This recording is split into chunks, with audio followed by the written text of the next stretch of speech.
In this interview, I talked to Matt Giovanisci from moneylab.co and Listen Money Matters. He invited me into his home studio, which was a thrill. He had like guitars sitting around, beautiful microphones, a really nice workstation, and it was awesome. So we basically sat around and shot the shit. We talked about affiliate marketing. We talked about SEO, and we go pretty deep into one of his biggest websites, his oldest websites, Swim University. And we also talk about like a coffee website that he had. We talk in depth about 3 of his sites, which are public sites, so you can go check them out and see what he's done. And basically, we get into Swim University, Swim U. There's a coffee website as well, and there's also a home brewing website. You see, Matt and I actually met around a brew pot. We were having a beer, and that's actually how we met in person. And then organically, we figured out like, hey, we do the same stuff. We should probably hang out. So it was a pleasure getting into the weeds. I think we're going to be seeing more of Matt around on this channel and the podcast and everything. Here are some of the deep topics that we get into: keyword research, writing content, hiring a team, and working with just a smaller team versus a larger team. We also talk about his software product, Lasso. We talk about a theme that he wrote from scratch, like he coded the thing out. And we also talk about how he is public with his websites, and I throw in the why I am not public with my sites. So buckle in. This is a great conversation with Matt Giovanisci, and highly recommend you check out his channel, his 2 podcasts, so Listen Money Matters and moneylab.co. His home base for everything is over at moneylab.co. There will be a link in the description so you can get to it easily. If you're new to the channel, welcome. I'm glad you checked out this video. Please have a look at some of the other videos, and if you like what you see, please subscribe. And if you really like this video, please hit the thumbs up, like the video, and leave a comment as well. Feel free to ask questions. I love to get more questions. All right, Matt, this studio is fantastic. Thanks for having me over. Thanks for coming. And we're live at the Manor here in in Boulder, Colorado. It's a beautiful yet snowy day. Yeah. It's been snowing like for the last 3 weeks. It's been like uncharacteristically snowy. We were up in Vail and we got stuck because they were doing avalanche mitigation. Oh, holy cow. Yeah. How long were you guys stuck up there? 5 or 6 hours up there. Holy cow. cow. And then last year we were like 30 minutes away from actually being in a avalanche driving home. Oh, I saw that on the news. Oh yeah, that's bananas. We were on 70 when that happened. We had just passed Copper, and dude, I was like, thank God I didn't see that. Holy cow! Yeah, that would be terrifying. I mean, the video was terrifying. The video was terrifying. Yeah. Damn. So you and I sort of run in the same circles, and I actually knew about you online for a couple years, but for whatever reason, we never connected. Yeah, it was. I got a bunch of people like either DMing me or emailing me like, Doug lives in Colorado and is a home brewer and does what you do. You should probably meet up with him. I got the same emails. That's crazy. And then through serendipity, we ended up, like people would imagine, brewing beer and drinking beer a few weeks ago, and then that's how this sort of rekindled. Right. And we're actually it actually like started non-organically and then ended up being organic. Yep. Right? Yeah. So it's super cool. And for the people that don't know you at all, who are you and what do you work on? What do you do? Well, it's always a loaded question. Everyone asks me that because it's like what do you tell people like who don't run in these circles what you do for a living? And I usually tell them that I run a website where I teach people how to take care of their pools and hot tubs. And then the conversation's like, oh, cool. Next thing. I don't own a pool. I don't care. I started that in 2004, 2006. And I've been literally doing that for over 10 years. And that is my flagship thing. And from there, I'd started a personal finance podcast called Listen Money Matters with my friend Andrew and business partner. I did it for the first year or two and then left for a couple of years and then came back. So now we're doing it again together. Those 2 are my biggest projects. And then I have a site called moneylab.co where the idea there was to take all of these things that I was kind of doing behind the scenes, with Swim University, with Listen Money Matters, with all these other side projects that I have. I had a site called Roasty Coffee. That was a niche site that I ended up selling in 2018, and to, I think, somebody we both know. And I started a homebrewing website, and it's like, so my whole thing is, like, for those who are, I guess, a roundabout way, I run a digital media company. So we do digital media, and we make money through affiliate links, our own digital products, and sometimes sponsorships. Couple things jump out at me there. So number one, you started doing websites, affiliate marketing in 2005-ish. Yeah, 4. How did you get started? Do you remember the first time you were like, hey, this is a thing I can get into? It wasn't even that. It was, so I was in a band. I didn't go to college, so I was in a band instead. And we needed a website. This is before MySpace. So if there's any like context of where we are in the timeline of the internet, before MySpace. And we needed a website. I was working at this pool store, which is why I have the pool site, because I've been in the pool industry since I was 13. So like that, so I was sitting in the pool store. I was in a rock band. We needed a website.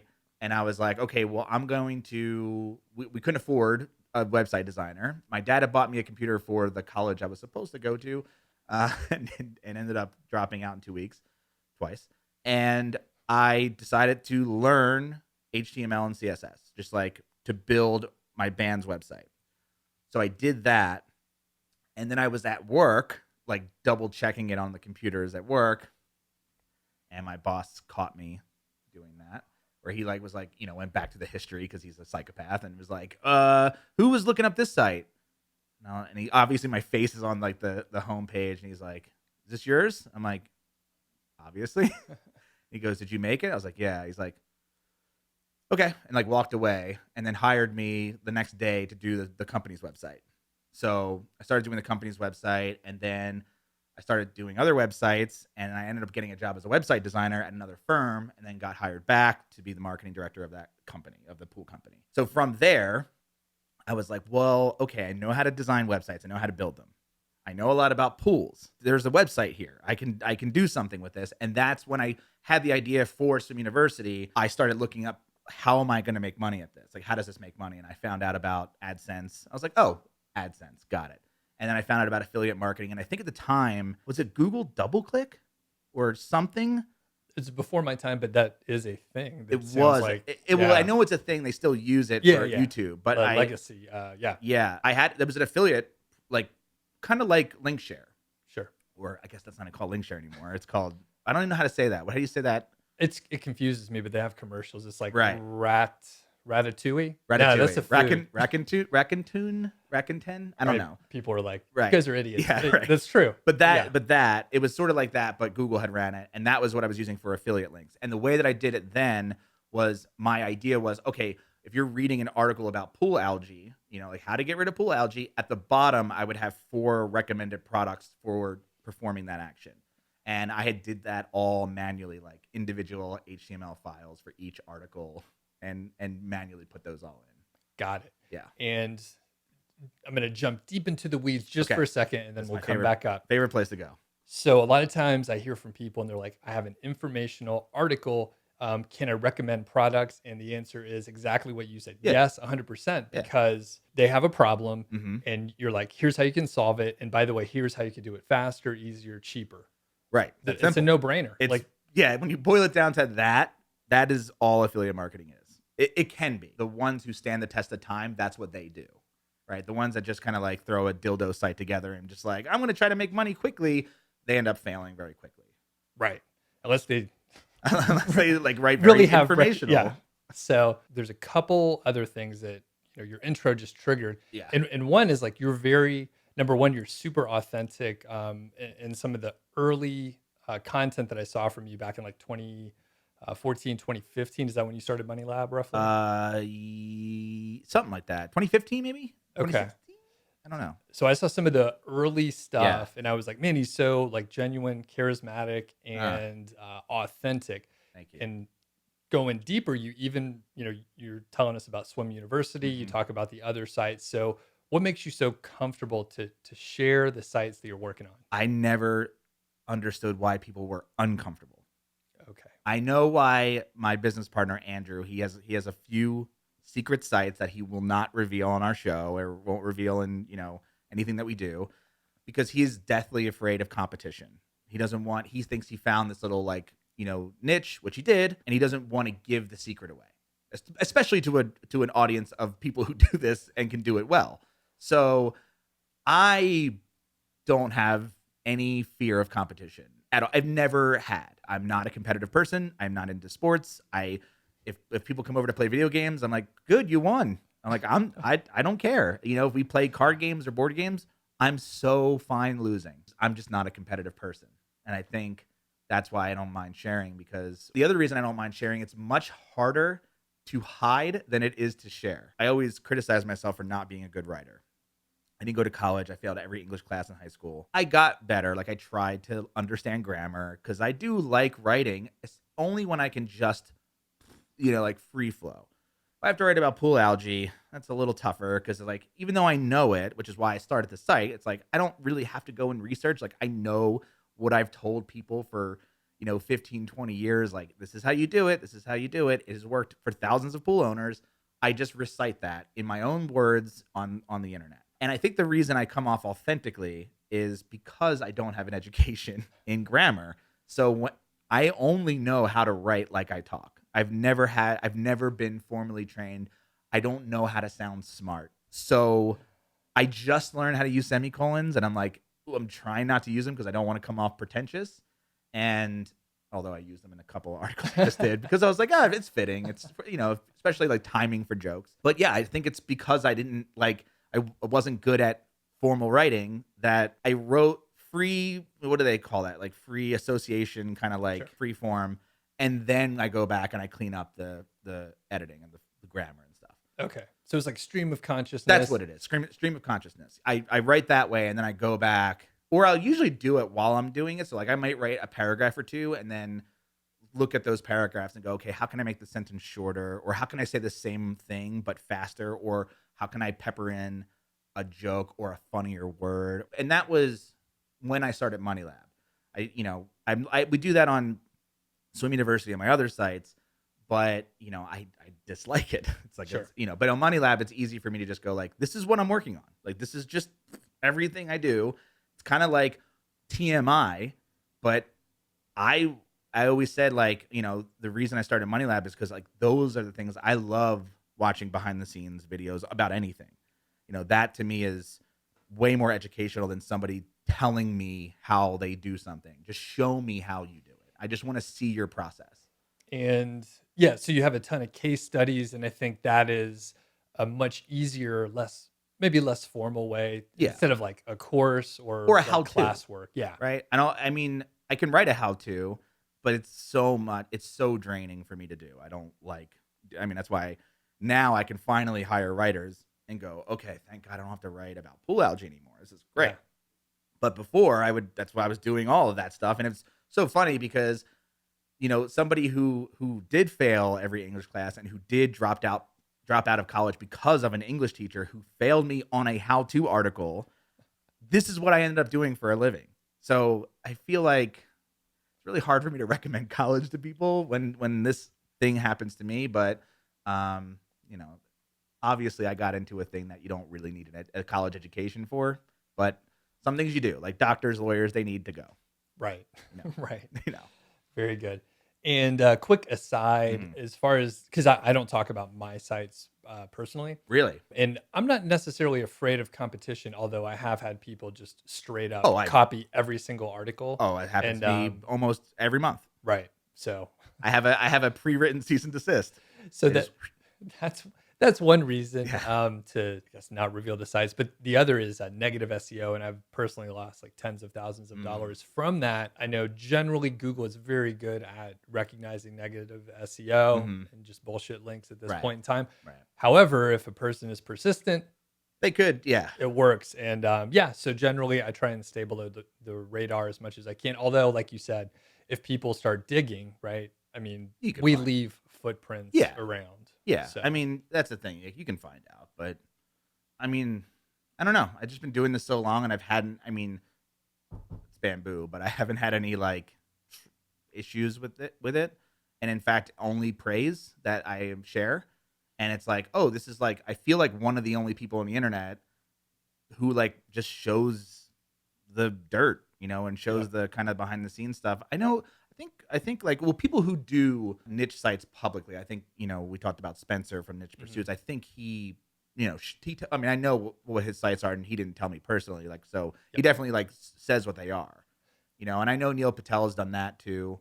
But then again, like their personas is their websites, and then the things that they do is for content for that website. And so that's kind of the way I look at Money Lab, which is, yes, some universities started many, many years ago. I could just secretly run that on the side, but then I wouldn't have anything to write about on Money Lab because doing, I'm not producing niche sites or podcast or any sort of like media for things outside of my core businesses. They are for my core businesses. And so it's like, if I didn't share those things, I would have no content for Money Lab, if Right. that makes sense. Yep. Totally. And yeah, Spencer niche site project Yeah. number 4 is the current one, and he Is that the has outdoor like swing set one? Yep. Okay. Yep. So he worked on the site for like a year and then revealed it. So at least he didn't have people like in the Oh, beginning, right. trying to, goof up what's going on. Yeah. And yeah, there's a handful. I know there's a YouTuber, Alex Cooper Hmm. at WP Eagle, and he does like a public case study as well. So, Yeah. um, Yeah, and again, I understand. I mean, I guess now when you say it, I understand why. Like I yeah, was always like, why? Like I thought it was just competition. But yeah, I mean, I guess there's bad people who yeah, want to do bad things, there but are. Yeah. yeah. Your site's been around for Now I'm scared. for a while. No one Yeah. do that, by the way. That site's been around for a while, Yeah. but you have launched some newer ones. Hmm. And can we talk about the Yeah. Brew Yeah. website? Yeah. Okay, so how did you pick that? I think I know the answer. And then as Yeah. far as like keywords and stuff, can you Uh-huh. just talk about some of the preliminary research that you did? Yes. All of the sites that I've started are based on things that I know. I think way back in the day, as I was starting some university, I did have some other niche sites like a Crocs, like the rubber shoe Crocs website. I did have a snowboarding website, which I snowboard, so that wasn't that far off. I had a home recording studio site, little tiny little niche sites, because I was under this impression that like, oh, start a ton of niche sites, see which one takes off, and then just double down on that one. So I kind of like throw everything against the wall, see what sticks, and then kind of move forward. No, I don't do that anymore. I'm just like, okay, what do I really want? What can I talk about? If I can't hire a writer for the first year or two, like what can I write about? Or what do I want to see in the world? Coffee was one of those, which is why I started Roasty Coffee, because I had such a hard time when I was really trying to get into coffee just personally. I was like, all these sites kind of suck. I think there was like a few that were pretty decent, but they were trying to be so hipster that I was like, you're actually like giving me minimal information in an effort to be minimal. So it's like yeah, ugh. So I started Roasty, and then obviously I'm a home brewer. So, well, maybe not obviously, there's no beer here, but I've been a home brewer for a while, on and off. I've been on very much for like the last 2 to 3 years, but I started it back when I was living with my parents in Jersey. Something I've always been interested in. It's one of those things like I can sit down and watch really, really bad YouTube videos as long as it's about home brewing. I could sit there for hours. Did you remember back in the day there was Brewing TV? It was a Yeah. podcast. Yeah, yeah. One of my I still go back and watch them. Basic brewing video I watch, I can go back and just watch old episodes Yeah, like yeah. forever. And it's just one of those things I'm like, I can just nonstop devouring this content. Same. So why not jump in and do what I think is missing from the space. And what I always thought was missing was just really specific informational how-tos. Everything was like sort of anecdotal, sort of like here's what I've done, sort of like I'm testing this, I'm testing that. And it's like, well, I don't really need to see all the testing, which is like what Money Lab's all about. It's kind of the opposite. It's like I've done this. I've brewed this beer, 16 times. I have this process down. I've tried these ingredients. I've tried these processes. I've tried these products. This is the way for if you want to get started. It's like kind of like just cut to the chase, give me the answer. And then I can go from there. Like I will build off of like your hard work and then move on to something else. So that's what I really wanted. So I started Brew Cabin.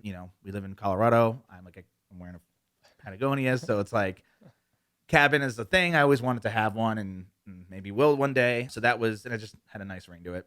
And then as far as like keyword research, so Brew Cabin has had sort of a tumultuous sort of up and down, tumultuous like on and off cycle where it's like, okay, I'm going to do it as a Money Lab experiment to start this home brewing website and see if I can make it profitable in a year. And the idea there was to create a bunch of content, create a recipe database, create an ingredients database, and then build software to help homebrewers, track recipes and build recipes and stuff. Because at the time, we had Beersmith, we had Beer Tools, and that was like, we had Brewer's Friend, which was online, but those other tools that everybody was using were things you had to download on your computer and really were made for Windows.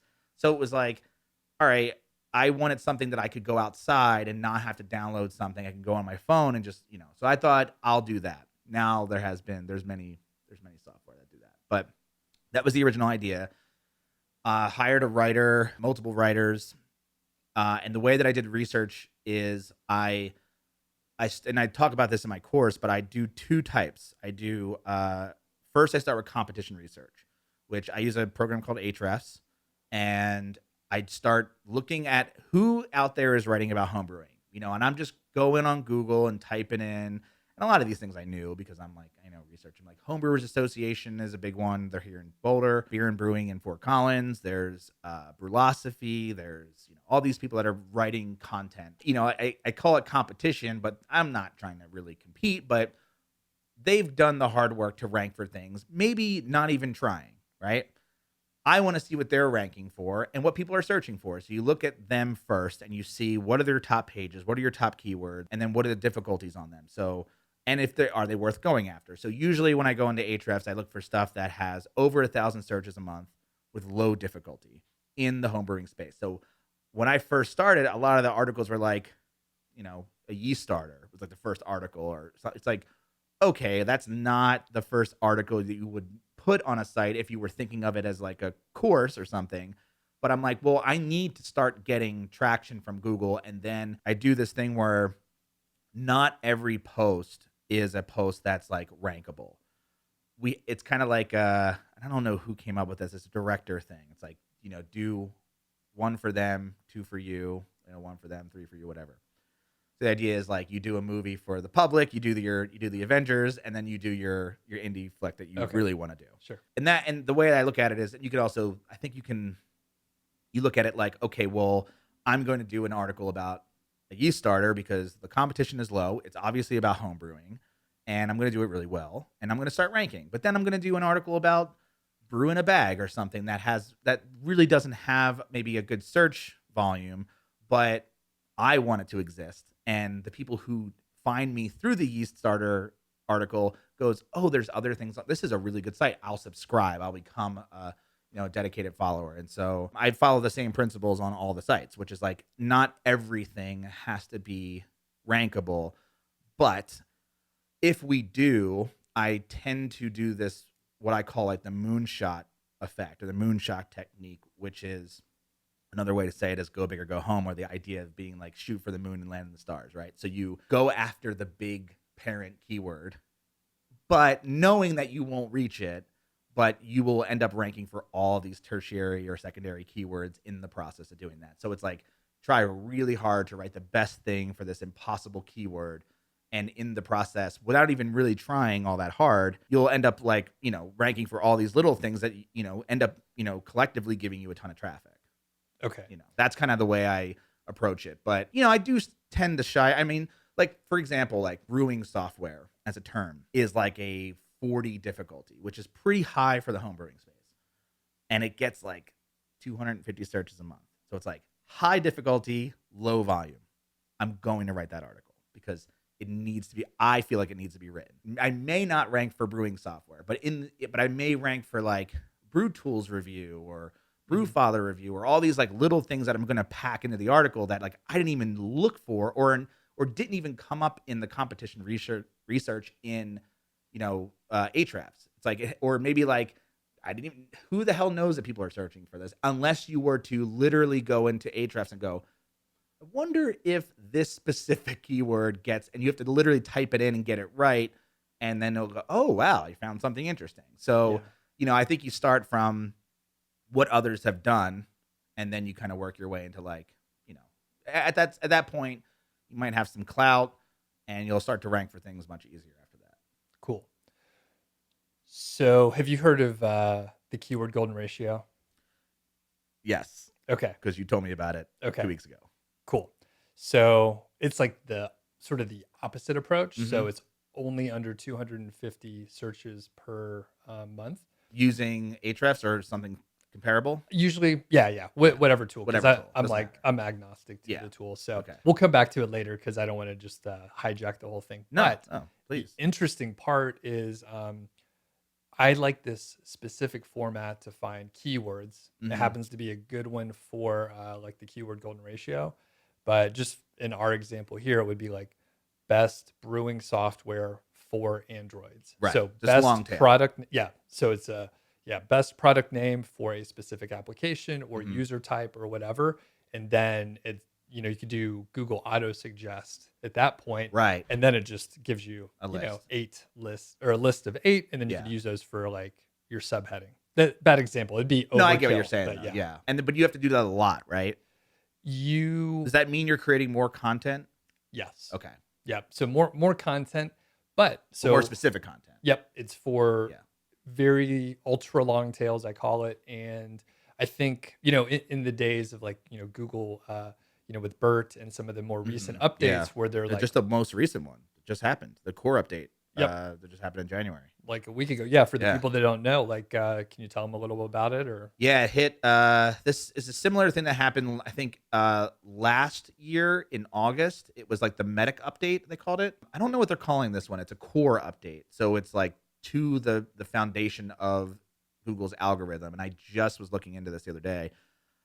It really hit financial sites and medical sites hard again. But it was a really big hit for kind of everybody. I've noticed. So I think when you have a core update that happens like that, it's really hard to pinpoint like what's wrong on my site that actually caused this to happen. It's kind of, you have to look at your site holistically and go like, am I doing the right things or not? And if you are doing the right things, like just trust that things will come back in your favor. And I think that that's something that it certainly happened to people that I know personally, and we've talked about on our podcast, which is like, yeah, I mean, if you just waited it out and let the course correction happen, like, as long as you're following, basic rules of like being a good content creator on the internet, like not doing like scammy, crappy things, you'll be okay. And I've seen people that compete with me come and go, and everyone, it's like, oh, why aren't you like going after them, or why aren't you like scared? I'm like, because they'll be gone in a year from now. Like they kind of like come up, and then Google just goes, nope. And Swim University's been around for 15 years. Yep. And you're just creating good. You're updating your stuff. You're not trying to like shove a bunch of keywords in there. You're not trying to like put a bunch of pop-up at your site's incredibly fast. Like it's everything. I'm basically giving Google exactly what they want, which is relevant content for people who are searching for that content. That's it. And making it super digestible and easy to read and understand. And also those like rich snippets. That's what Google wants, because they don't want to send people to your website. They want to keep people on Google. So Yep. yeah, that's basically like, I'm just, it's like it's a balance between, it's almost not even a balance anymore. It used to be a balance of writing for the search engine and then writing for the reader. And now the search engine is literally reading websites as this, like, using AI technology and machine learning to read and profile websites according to Rank Ranger, which I read, Morty's post on that, I think back when the medic update came out, and I was like, this is crazy. It's like, imagine if Google had a team, like a massive room of people who were just going on individual websites and reading them and going, yeah, thumbs up or thumbs down. Like that's, I think, what Google's doing right now. Yeah. Is like looking at your site holistically instead of like individual posts and going like, you know what, this site rules. And if we have a keyword that comes up and they're like, low, we'll give them a little bump. Gotcha. And yeah, these recent core updates, probably for the last couple years, I would say it's like the holistic approach. You can't, it's not like Penguin and Panda or whatever, where No, right. they're like, hey, it's this 2 or 3 things that you could Right. actually fix. Yeah. No, you can't fix. It's like your whole site's your whole Yeah. site, your whole approach is bad. And But I mean, that like even that, I got hit by penguin or panda, one of the 2008, whatever 2008 one was, but I forget what animal. But I got hit bad, okay. some university specifically, because I was writing 300-word articles and getting a bunch of backlinks. Remember Easing articles? Oh, It's yeah. like getting like just, I mean, I was given so much content to Easing articles. They sent me gear. Like they sent me like physical products in the mail, like, mugs, t-shirts, pens. They're like, dude, you're giving us free content and they're gone, but all that Yeah. content's gone. Good, because it was awful. I was writing these, like, I was using Unique Article Wizard, like switching sentences. Yeah. All the Awful. crazy stuff. Yeah. Oh, and if you think back to it, you're like, man, I feel like a real asshole. Like Yeah. but I was being taught that as if this is Yep. how you do it, Yeah, even our, Montel Williams. our idols like Pat Flynn. I mean, I Yeah. read Yeah. articles on Smart Passive Income where it's like, here's how you use the article spinner. Mhm. Here's how you do the link pyramids and the Mhm. link wheels, all the bananas Yeah. stuff. So Yeah, and obviously hindsight is 2020, but if you think back to that, you're just like, who are you writing for? Like, what is this for? And who's gonna read this 300-word piece of shit article? Like, no one's gonna read this. Like, it's not No. even helpful. But we've come a long way. indeed. So you typically go after your sort of passions or at least something you're interested in. Something I'm interested in, yes, for sure. And then you're going to Hrefs, Mhm. and you're doing some competition analysis to find keywords that are usually over 1,000 searches per month. Yeah, not all the time, but yes, for the most part. Depending on the, like coffee had a lot more, home brewing is a lot lower. Oh yeah. Swim University has a lot higher, but a lot less. Okay. And then from the content standpoint, I know at one point you were doing a lot of writing and you Yeah. alluded to having writers. What's your team look like? How are you outsourcing this? Okay, so I've gone through a couple of phases. The first phase, do you want to hear it all? You just want to know now? Yeah, you can tell us however you want to. I was really like I didn't hire my first writer until 2015. So I've been doing Swim University for like 7-8 years. And then I was literally convinced that no one in the world could write about swimming pools the way that I could for some reason. I and my girlfriend, we had moved here to Boulder, and she was like, you're delusional. Like, the people can write. You're not the only person in the world who can write about this. I was like, I don't know. I had a friend who like ran a network of like freelance writers. And I asked her, you know what? I'm willing to try this out. I just want to see if this would work for me. And she put me in touch with this guy named Brian. And I was like, okay, Brian, I'm just going to give you a title for an article that I want written. And that's it. I just want to see what you can do. And it came back and I was like, oh, other people can write about pools and hot tubs. Okay. And so like, that's when we started doing, I started using Asana at that point and working with him and starting, doing that. And we worked together for a while on both Roasty and Swim University. And then I ended up hiring an editor-in-chief whose name is Michelle. And she came on board and she literally just runs Swim University editorially. She is like well-versed in SEO. In fact, all the stuff that I just talked about with all the recent updates, she told me. So she's like got her finger on the pulse of SEO or the SEO community. I believe she used to write for Search Engine Journal. So she's very well-versed in that. And she's full-time. Her and I kind of come up with the schedule, but she's mostly in Ahrefs, and she's actually developed her own sort of editorial SEO format and process. That's what we do now. So right now, the team is really me and her producing content on Swim University. She's all words, and I am all other things, whether it's like fixing the website or updating the website or building, Oh, and then we also have a graphic designer, forgot to mention, who does the graphics for Swim University. And then we have somebody who does customer service. So somebody who we get emails all the time from people, either they bought our products or they just, they get my email and they have a question about their pools. We have somebody that answers all those emails. So that's like the core team at Swim University. It's just like 4 of us. And then for Brew Cabin, it's me and Stephanie, my girlfriend, and at Money Lab, it's me. So Okay. that's a team. So pretty lean, but Very lean. And that was on purpose because I did have at one point, like Michelle was the editor-in-chief and we had 3 writers underneath her. We had a salesperson. We had, customer service, graphic design. I have a lawyer, accountant. None of these are full time, but they just, like people that are part of the team, I guess. And then, not last year, the year before, we were spending a lot of money and things were working, but I was just like, this is a lot of money. And it was just like, do we need all these people to accomplish the exact same thing? Could we do this with less? And, talking with Michelle, she's like, yeah, we can. I was like, okay, well, then let's do that. Let's figure out a way to not thin things out, but do the exact same thing we were doing, but with less people. And that's why, and I love that because, and it's really hard to get here because, when I hired Michelle, she wasn't full time. She was just doing writing. And I hired her to be the editor in chief. Like that was what I went out for. And I developed this like a whole Google Sheet application form that, I ended up getting 27 applicants and she was like leaps and bounds over everybody. I got on Skype and I was like, you have the job. You nailed everything. And mostly what it was, because I get asked this question a lot, like, how did you find Michelle? Because Michelle's a rock star. Everybody I work with, 100% rock star. And that's what I want on my team. I don't really, I don't mind training somebody up to rock star status, but it makes it much harder. I think a lot of these people, you can find them. They're out there.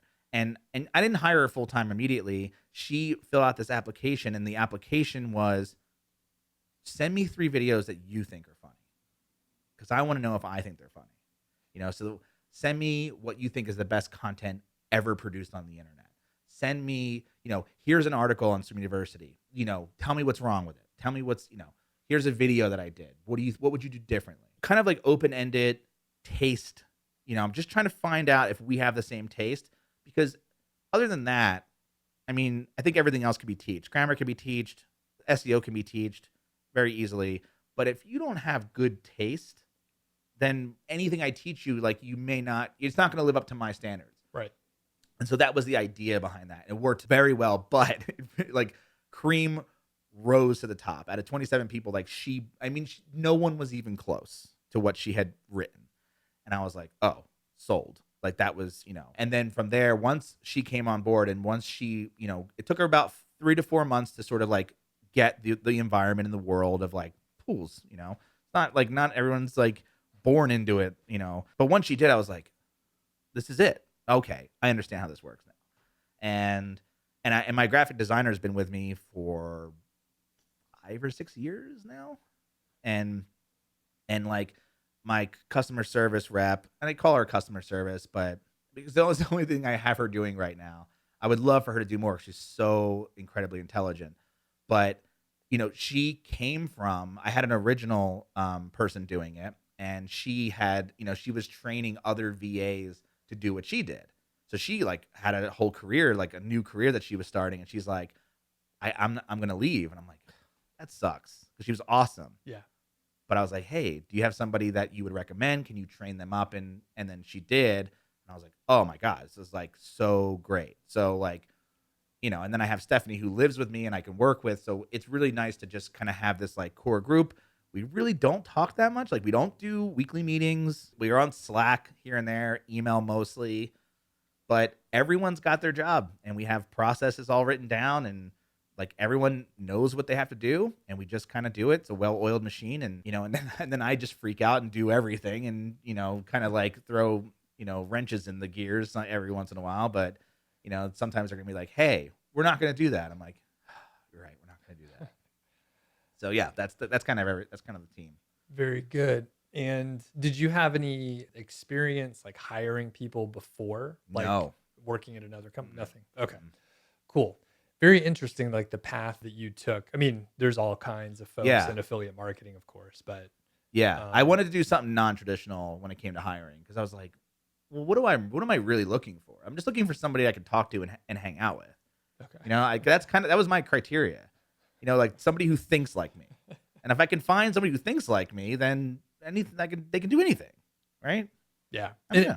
And I think the non-traditional approach probably like got more interesting people. And then, it's like you're showing them that you can teach them what you need them to do, but you just want someone that'll like jive with your personality. Yeah. And cool. Yeah. And if they do, they probably are self-taught and self-starters, and that's good. And that's exactly what, That's exactly what we're looking for. Right on. Shifting just a little bit. Mhm.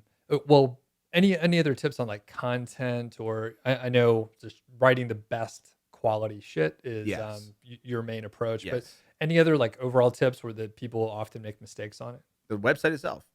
Okay, I mean, the go. website itself, I think people over design and overcomplicate everything, or try to use like WordPress or something that, if they're not coders and they're not developers, they end up like just throwing more and more plugins to kind of do what they think would work. But the more and more you add, the more and more it slows down your website. And I know that's a major ranking factor with Google now, but not just that, like, and specifically for Swim University. Most of the people who come on Swim University, according to Google Analytics, demographically, and just through the emails you get, because I do get a lot of like widows who, email me and say like, my husband died and I need to take care of the pool. I tend to have an older audience, and I've always had this. And so when you look at Google Analytics, not just age range, but you look at how they're visiting your website, 75 to 80% of them are visiting on a mobile device. Because I don't know about you, my parents don't have laptops, they now have iPads, right? That's what they're using. They have iPhones. They probably may or may not have Wi-Fi set up, but a lot of them go out to their pool and that may be way too far from the Wi-Fi. So they're on 3G or they're on Edge network or whatever. And it's not, all I'm saying is, because 75 to 80% of them are on a mobile device, and I'm just going to make the general assumption that they're on like the cellular service and not Wi-Fi, my website needs to friggin' load. Like, you need to be by the pool. You have a question, Google loads, and then the next thing is you click my button on my thing, and it's like, boom, there's the information. That is, I think, way more important than any sort of design thing, because most of the time, if you're on a mobile device, you're on this little thing, like you got this much real estate, right? These should all be words, should all be the information. You don't need a thing that scrolls with you or a pop-up box, because they're not going to subscribe on your phone. They're not going to type anything. So I just keep my websites like there's no sidebars. And there's no background images. There's no moving parts. There's no JavaScript. It's like, here's the title and then here's the content. And then when you blow it up to the web, or when you blow it up to the desktop, it really just looks like a mobile, thing. I think people overcomplicate that. They try to add too much. They try to make it cool and unique. And then if you go and look at any news site, they load in 30 seconds. It's like, as opposed to like my sites were like 0.7 seconds. It's like, come on. Yep. What are you doing? But that's why they all have to use AMP, because they have crappy websites. They have to serve ads, and I don't have that problem.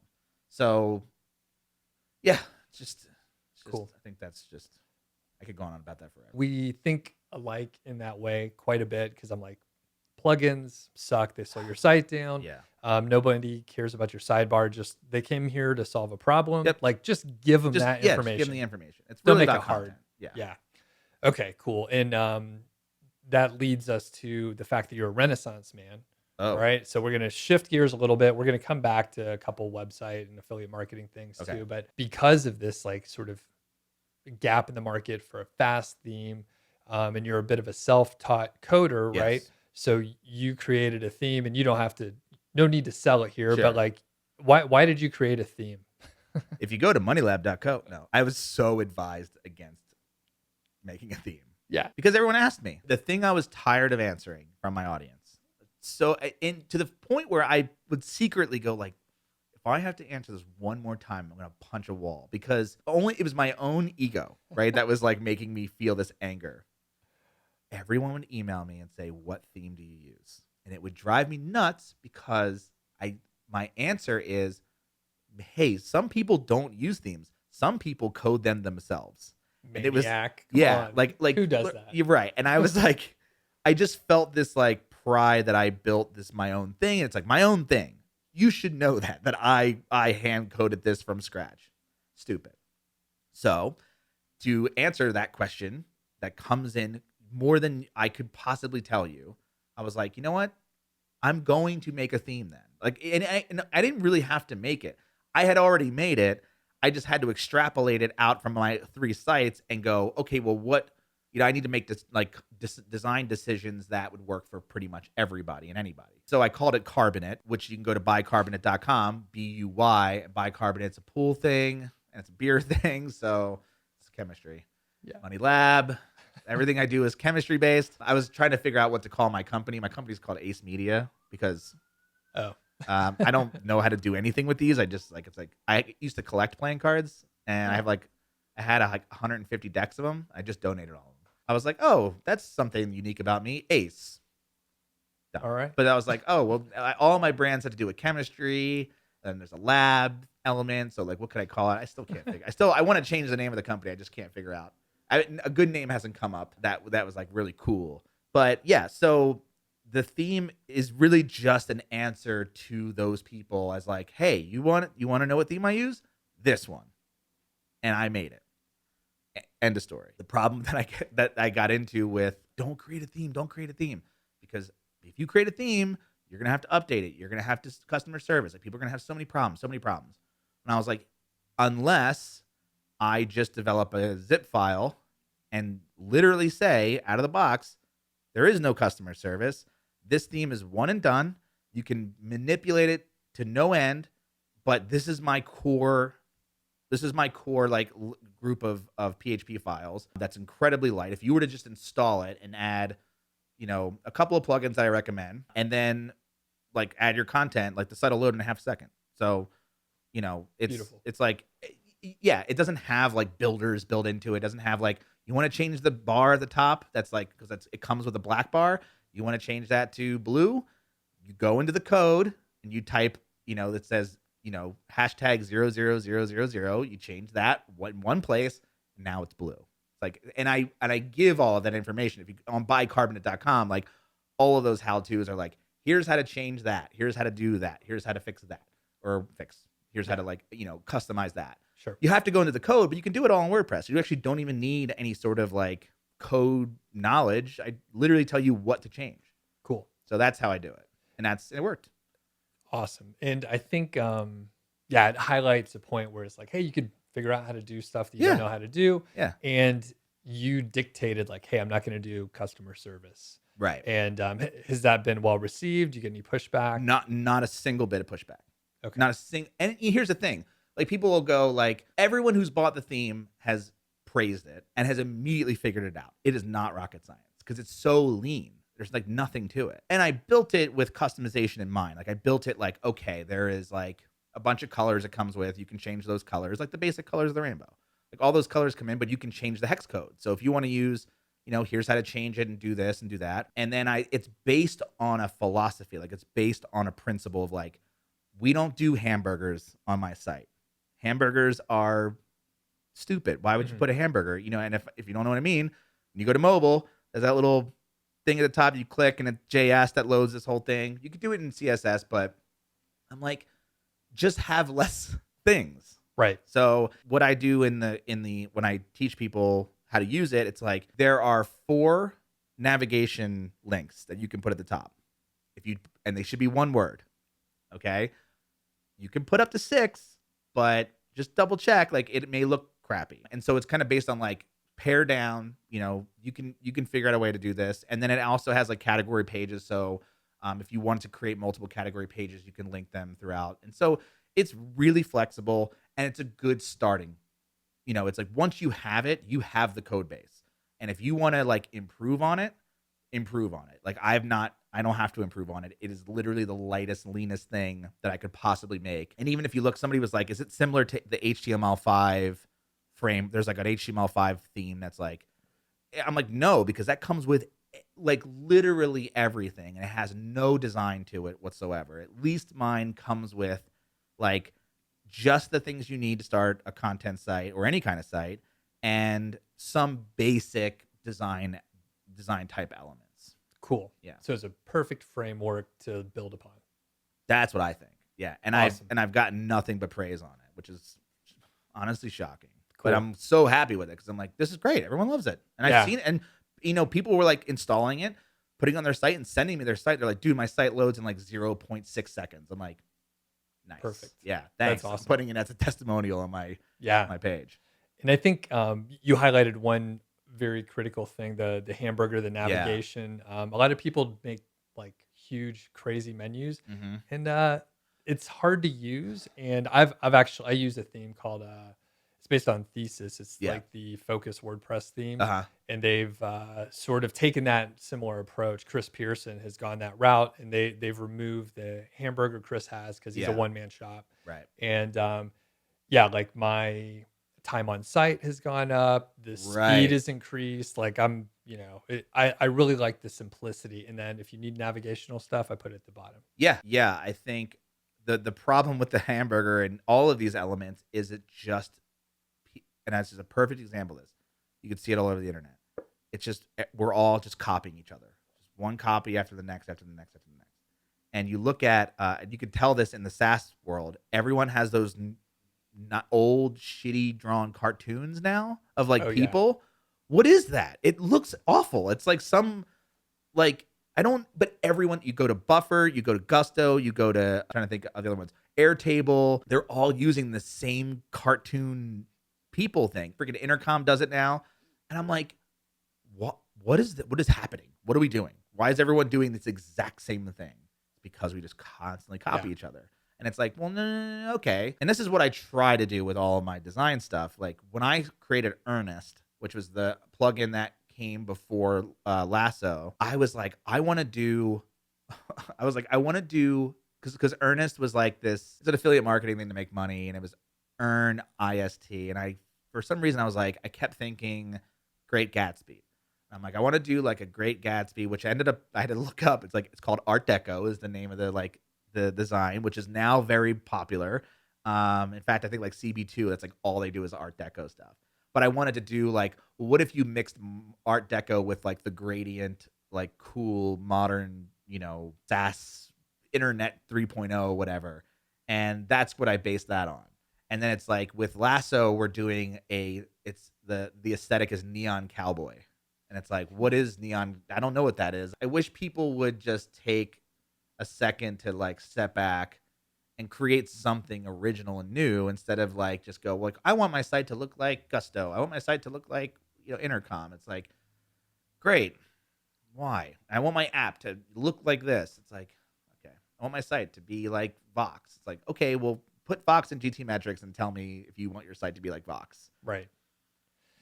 And well, and you're a stickler for site speed, as we are hearing. Right. The passion in your voice. It's my competitive advantage, right? It's if I'm going to go up against like a home brewing site, like the big one that's here in Boulder, put my site up against their site in GT metrics, and you see who wins. By a landslide, mine wins. So it's like, okay, they're established, they've been around.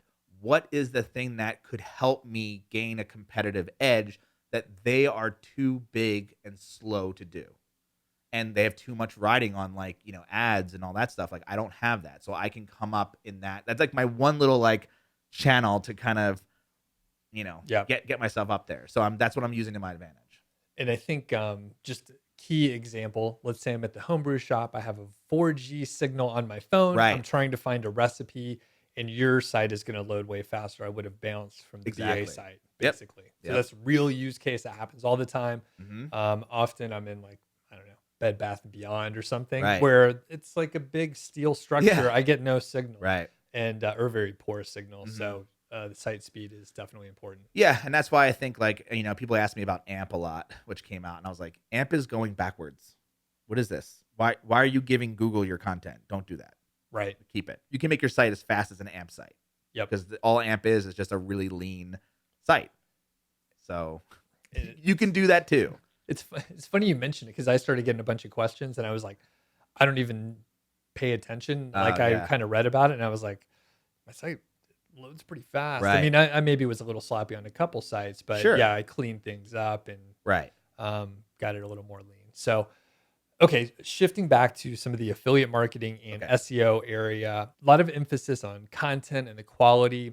What's your stand on like link building and approaches to outreach and promotion? I don't do it at all. This is my angle with my course, which I wasn't really playing up enough, but somebody had said like, oh my God, somebody, I think it was Brendan Hufford, the SEO guy, and he was saying that like you say, how to get traffic via Google without building backlinks. Like that is such a powerful sentence, like that could sell somebody. And I was like, oh yeah, 'cause that's exactly what I in my course. I'm like, I don't do it because I used to. I did it. I used to have a giant spreadsheet, and I used to like create articles and send them and get backlinks and like email a bunch of like people with resource pages and try to get links. And it's excruciating. I don't want to be that guy. Like I don't want to be that company that sends that email and then you can see on Twitter like, look, another person asking me for a link. Like this is some bullshit. I don't want to be that. I want to get links naturally. And the way you do it, I think, is by creating really great content, which also happens to work really well for ranking in Google. Here's the thing. Back in the day, backlinks were votes. That's what they were. But now they're not votes. You can go on Ahrefs. You can look at, the top SERPs, and you can see that, like, some of the top people have, like, 0 backlinks, but, like, 2 people below them have, like, thousands. And I go, well, what is that? Why is that the case? And it's because Google is a friggin' machine AI robot that's like reading your page and going, this is pretty good. We're going to give it a boost. And obviously my site's established, but Brew Cabin wasn't. Brew Cabin started and it was immediately ranking because it's just like fast.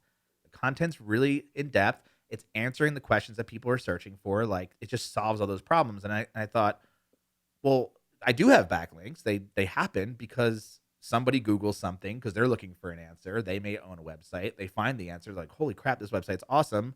Oh, I talked about it.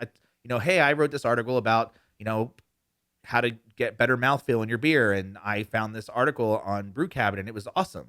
Backlink. And probably the best backlink I could ever get.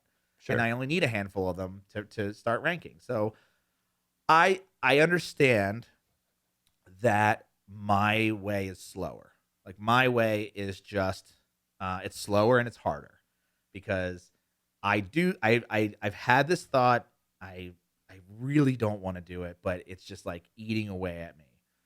I want to do an experiment on Money Lab. That's the backlink building experiment. Like, what if and I don't know how to like design the experiment so that it's isolated and the variables work. But what if I were to do traditional backlink building where I, do outreach and I have somebody just like boom, boom, just like trying to get and just count them, just try to get as many good backlinks as possible versus a site that doesn't have backlinks and see which one ranks. I don't know how to do that, but I think that my hypothesis is that the site that does the backlink building will rank faster, but I don't know how long it stays. So I don't know if it has the same staying power as the other one. My whole thing is like, I just don't want to do that other thing. Like, I just don't want to pay somebody or myself to go and do that thing. And it turns out I don't have to because I have proof 3 or 4 times that I don't have to. So I'm like, okay, yes, it took me a long time to get here, but I'm still here and I'm still earning money and I still have a lot of traffic. Right. So that's just, it's very anecdotal. But I mean, like, you have 4 cases. Yeah, 4 cases of it sure. working, and so I'm like, and I didn't have to do that, so I don't have to be that guy. Which sure, is nice, cool.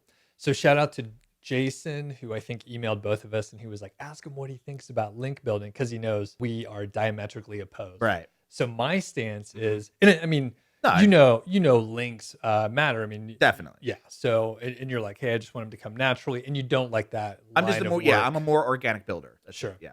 So my hypothesis to you is, all right, let's say someone writes equally, good content, yes. maybe even a little bit better. Maybe they do a YouTube video to accompany it, right? Mm-hmm. They're hitting it at both angles.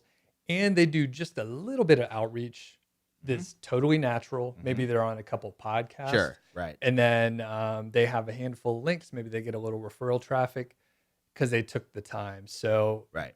Are you like, hey, I don't even think like I want to do that? Or my approach to that would be like, whatever time or effort I put into link building, I would just put it into those other things you mentioned. I would be like, I'll do another video. I'll do, more.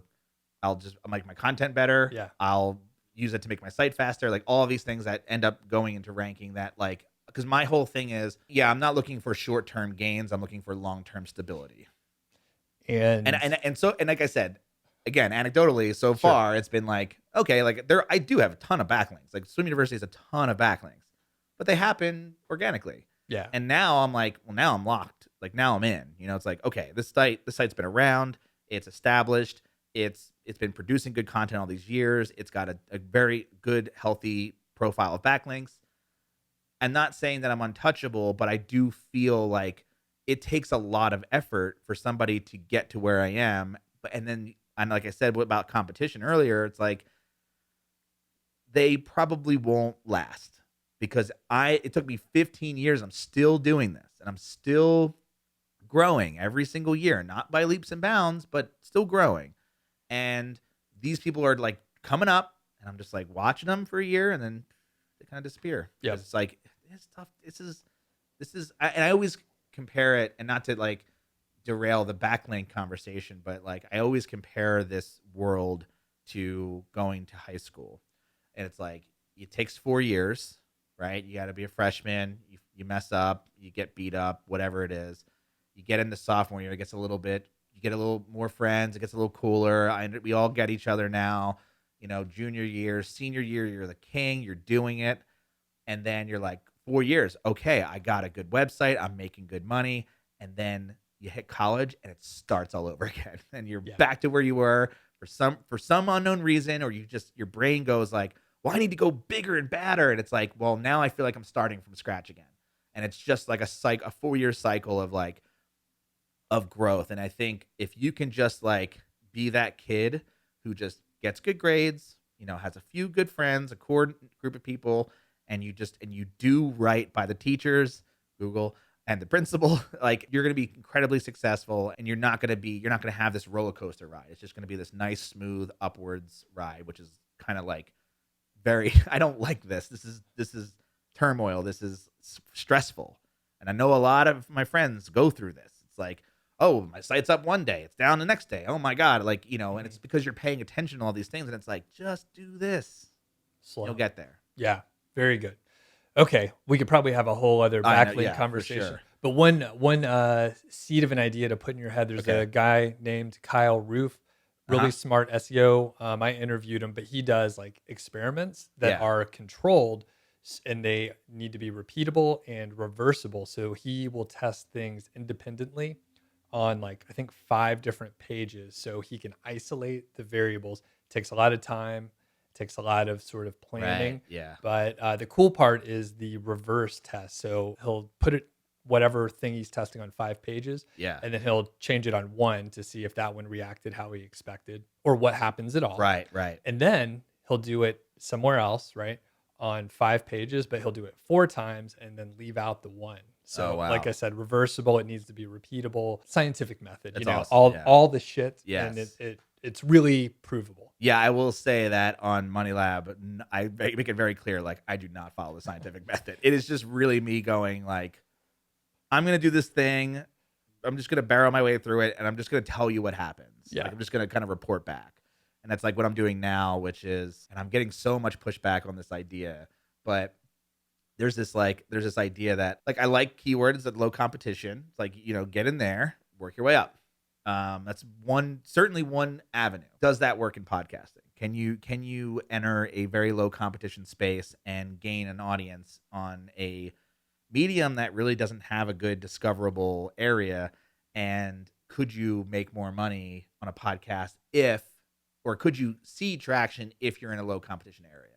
And so I have this like plan to do it.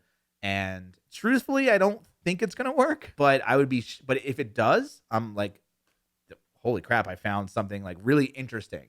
And it may not, and even if it doesn't work like gangbusters, still kind of interesting. It's like, whoa, that's an untapped sort of like little area. It's not going to work for everybody, but it's just still interesting. Yeah, super interesting. But not scientific. Just like, yeah, I'm going to try this thing. I'm going to report back and see what happens. And it's just for entertainment purposes only. Pretty much. Yeah, for the most. I mean, yes, it is. And it's also like, well, if it works, good for me because my business grows. If it doesn't, weren't you entertained? Aren't you all entertained? Yeah. And the cool part, I was chatting with one of my friends doing some online stuff as well. And he's like, yeah, if it works, then great. We could talk about that. Maybe sell some affiliate products or whatever. Right. Or if it doesn't, then, well, that's a hell of a story to talk about. It works either way. Yeah. So speaking of Money Lab, you Mhm. have tons of case studies. I definitely want to send people there. One thing that I love is your about page Mm. and the whole timeline of your journey. Can you talk about that a little bit? Yes. My about page is so there are two different things, but my about page was like, I'm just gonna tell you who I am.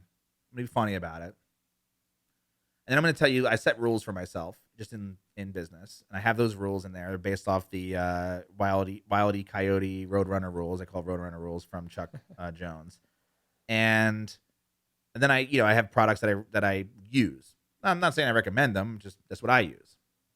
And then I created this timeline, which the timeline people are very like, this is it just it's one of those things that like you mentioned authenticity earlier. I heard that before and I'm like, I'm just gonna do that. That is so the easiest freaking thing to do.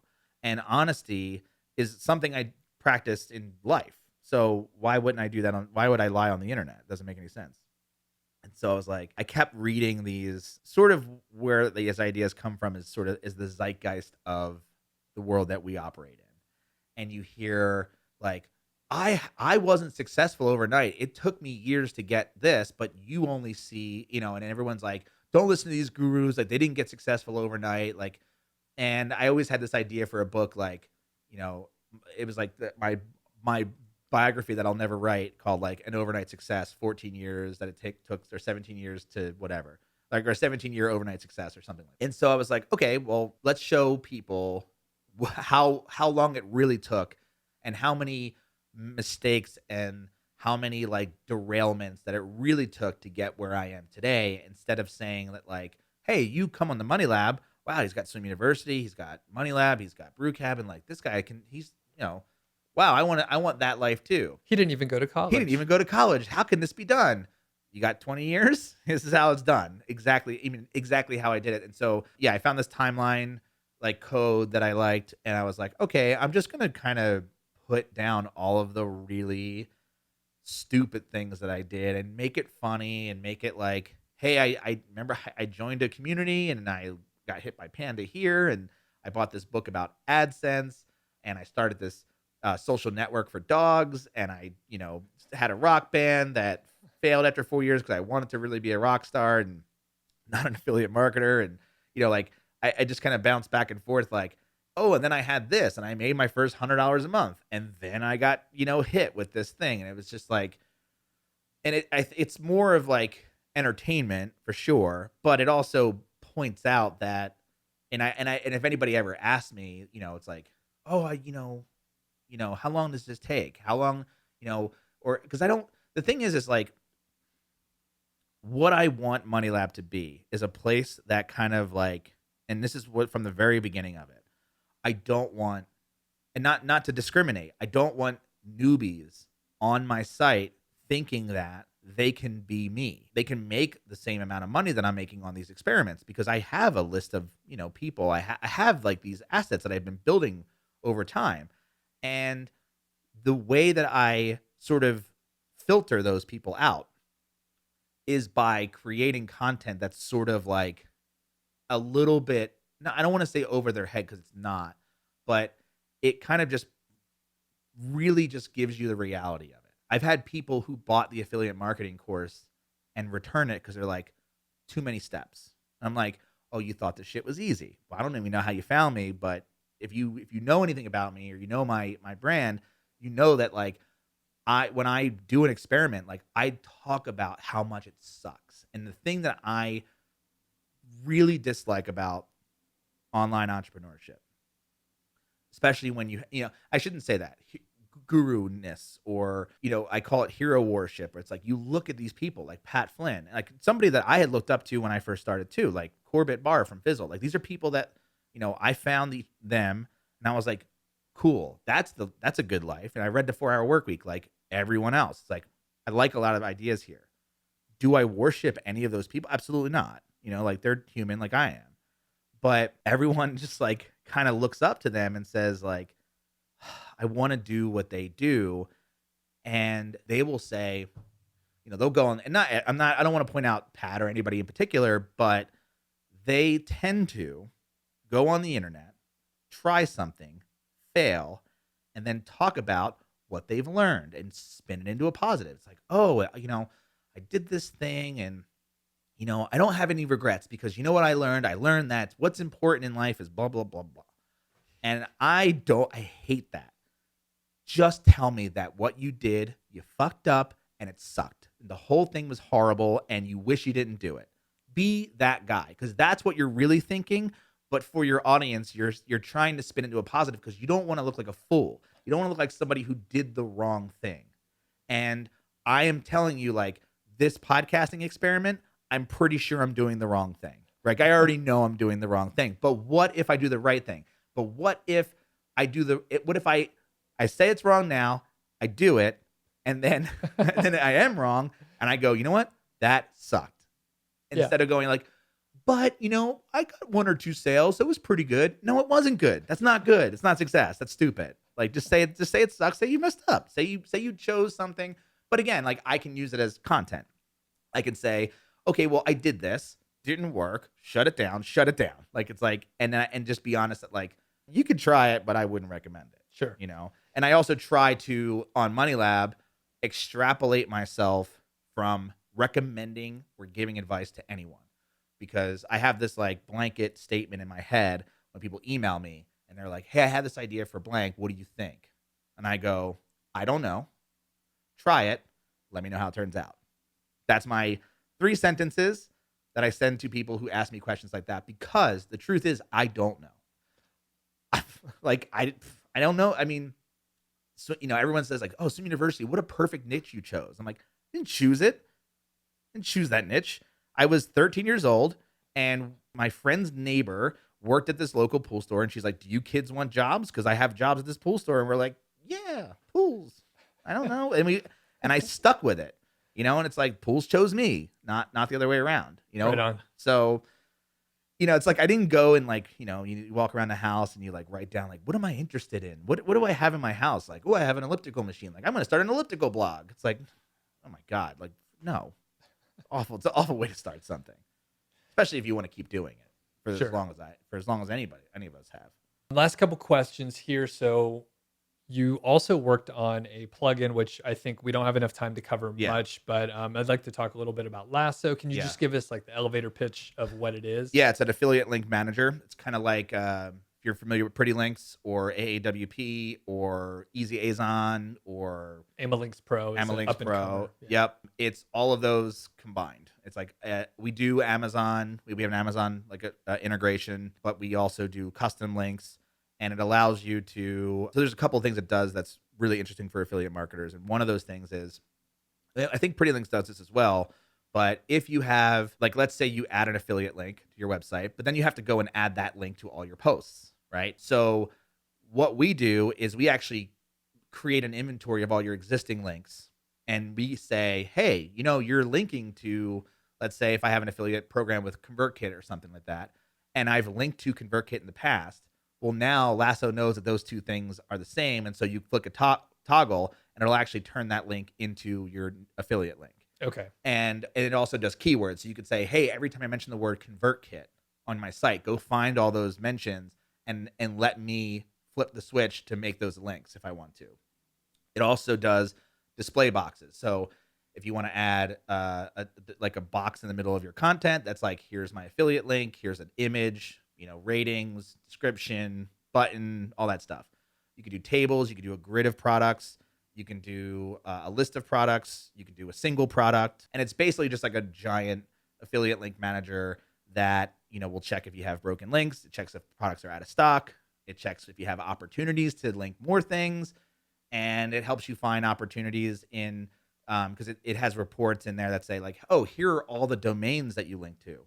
Did you know that this domain has an affiliate program? Sign up for that. And then you flick a switch, and all of those links that you link to are now part of the affiliate program. So it does a lot of stuff like that. Cool. So it's kind of like a big, yeah. And as far as results, I know that you started using some of the functionality on some of your sites? Like, how Yeah. much did revenue go up? Just so people know that it's Oh like God. a serious thing, Yeah. right? So I built a really basic version on Swim University back in 2014. It was like completely custom coded. Wasn't even a plugin. It was just like in the functions.php. And the main goal of that was to just connect to the Amazon API and display, like, create display boxes. So taking the link out of the like, you don't just want a link. You want to say like, I recommend this product and it costs this much money, and just being transparent like that and having that sort of like, before you click, here's all the information and why. When I actually started putting that on my website, that's when I got to quit my job. Like literally like a few months after that, like that summer, it was like, oh, I'm making like, I went from like 40 grand to 100 grand, or 40 grand. Yeah, 40 grand a year to 100 grand. Yeah, I was right. 40 grand a Okay. year to 100 grand a year that year. Okay. So I was like able to go, okay, I don't have to do website design anymore. You don't have to do freelancing work. I can focus on this full time. Sweet. Okay. And like I said, Well, yeah, we can get we into could it. talk about all the details Yeah. in the future. Part of the research for this interview, I was listening to the Niche Pursuits podcast. Uh-huh. I think that was recorded roughly in August, September of Yeah, 2019. sounds At about that point in time, I think you were making like $1,300 to $1,500 monthly recurring revenue. And Oh, on Lasso, yeah. yep, on Yep. Lasso. Mhm. And then because you were doing a case study, a challenge to make 15,000 per month within 6 months, which I don't think you reached. But where are you at now? No, Right now? we're still at the same. Yeah, 1,500. Okay. Yeah, I think we just looked. Because I was doing it. I'm writing an article right now on Money Lab about, we did this entire like redesign, and it was like we hit the 15,000 MMR goal if you move the comma one place to the left. What's good about that though is, in August, when we were really actively promoting it, we got to 1,500, and it's been 6 or 7 months since then. We're still at 1,500. So the customers stayed. Like, our churn rate is low, and that's a good sign. Cool. And I think once they get the new version of Lasso, which comes out in a couple weeks, they're gonna. I use it on all my. It's just like, it's everything I've ever wanted in an affiliate plugin. So Cool. All right. So we'll come back to that. We'll put a yes. pin in it. So sort of the last question here. We met over at the Mr. Money Mustache HQ for that homebrew event. Yeah. And I'm getting like more hooked in with the FI community Mm. overall. And I'm just curious, like, are you super into it? Like, what's your stance on FI and all that stuff? My stance on Fi is, I feel like I am that.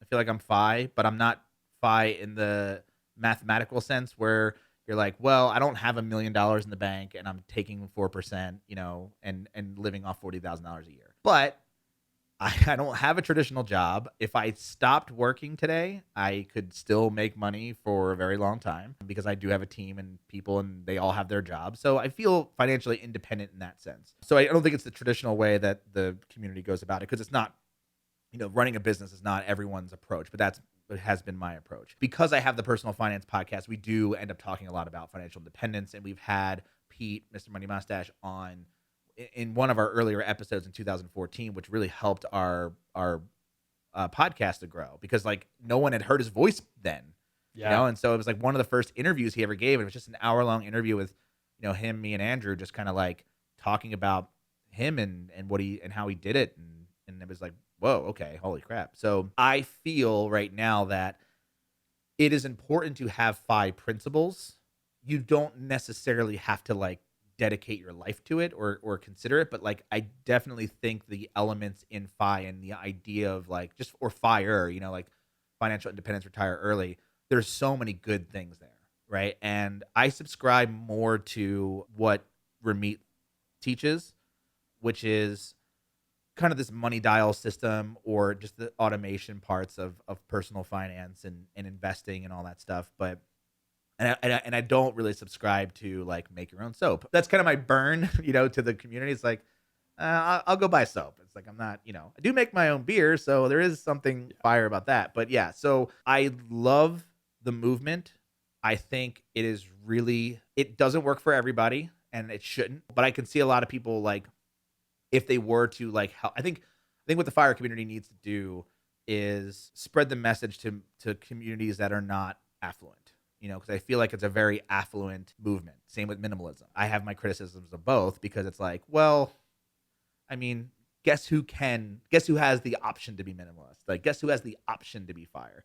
It's like not everyone has that option. But I know that they need to start moving in that direction. But what scares me a little bit is what happens in a recession again. What happens in a correction even? Are those people who are on the verge of like spending the last 10 years like sacrificing their, and not everybody's sacrificing, but sacrificing, saving half or 75% of their income. That day it's like, oh, you can't take that money out because it's 50% of it's gone. Yeah. Which was what happened in 2008, but I think we're still just kind of like, hurt from that experience. And it's like it happened so not that long ago, like 11 years ago.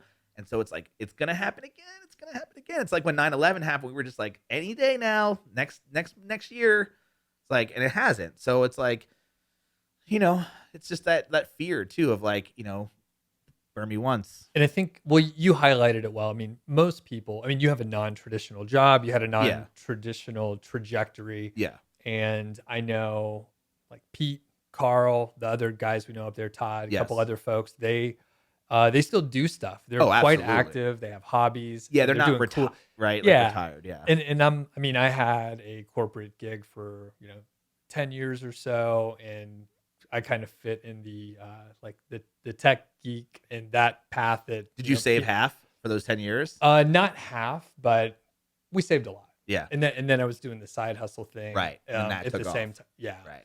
All at the same time, like right when I got laid off. Yeah. So things are pretty good. And I think like per the math, like, well, we're in pretty good shape. I never really talk about it so specifically as some people. Yeah. The fact that you're doing what you want and you know how to, claw your way out of, wherever you're at to earn some money. Now you can write really well. You can do YouTube, you do podcasting. Like, if you can't get a job, it doesn't matter because you wouldn't want to.